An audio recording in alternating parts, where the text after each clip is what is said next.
I got on my shirt here. Hello, Facebook, YouTube, LinkedIn, the world. How do we do on this wonderful Monday? Is it Tuesday, Monday? Tuesday evening. I hope everybody is doing well. I'm going to give everybody a minute just to get in here before we really dive into the topic that I wanted to discuss with you all today. It's been a while since we've last done one of these lives together, but some major shifts in my own life these past couple of months, a lot of challenges, a lot of internal work, and a lot of excitement that I'm really excited to share with all of you. Some major upgrades in my life, some risky decisions, some clarity most of all, but ultimately reflecting upon the past few months, the one thing that has remained steadfast, the one thing that has enabled me to gain clarity on my life is God and my relationship with God and really reconnecting with God.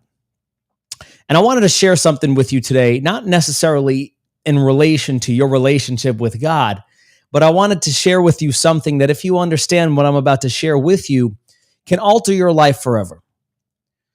I remember a year ago, I was on a yacht for the very first time. My lovely girlfriend, you see, she could hear me, so I had to say it a little louder. It was her birthday, and her brother-in-law chartered a yacht for about 3 or 4 hours. And that was my first time ever on a yacht. And as I went on the yacht in the middle of the ocean in Miami, and I laid down on the front deck of the yacht, closed my eyes, and I just thought, this is what my life is going to be. See, there's a law that's called the law of exposure. And the law of exposure simply states that once you experience something, you can't unexperience it. And there's things in our life that if only we begin to expose ourselves to that thing or to those things, our mind would begin to shift.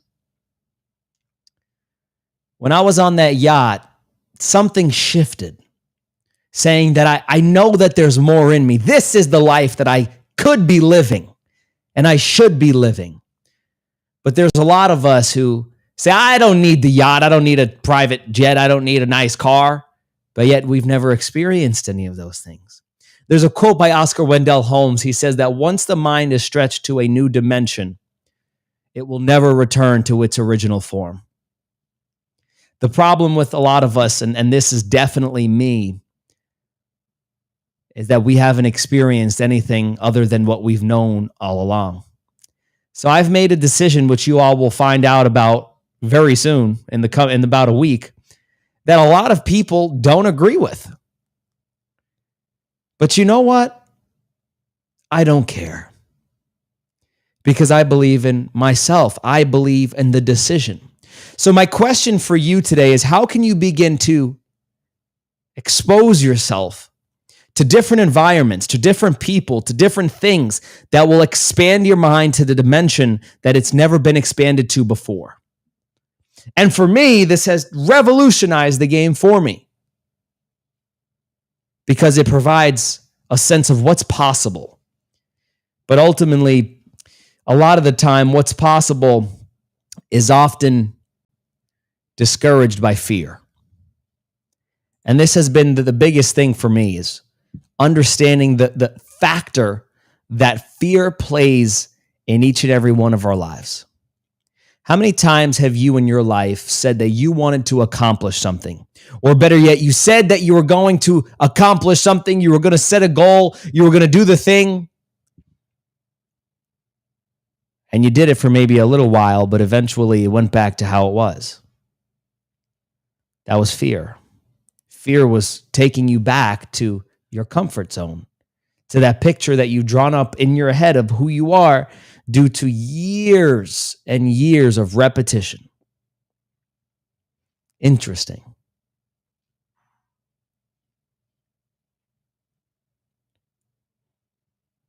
Fear is crippling. Fear is the devil's number one tactic that he uses to keep us from fulfilling God's potential within us, that He's placed within us. But it doesn't have to be that way.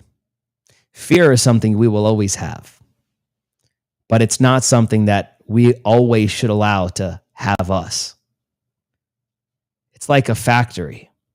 I'm reading a book right now. It's called The Fear Factory, and how our mind is a factory where fears are engineered because they cripple you. They crippled me for months. Fear of rejection. What are they going to think? What if it doesn't work? What will I do? What if I have to work a job? What if I lose the money? What if I look stupid? What if I go broke? But you know what?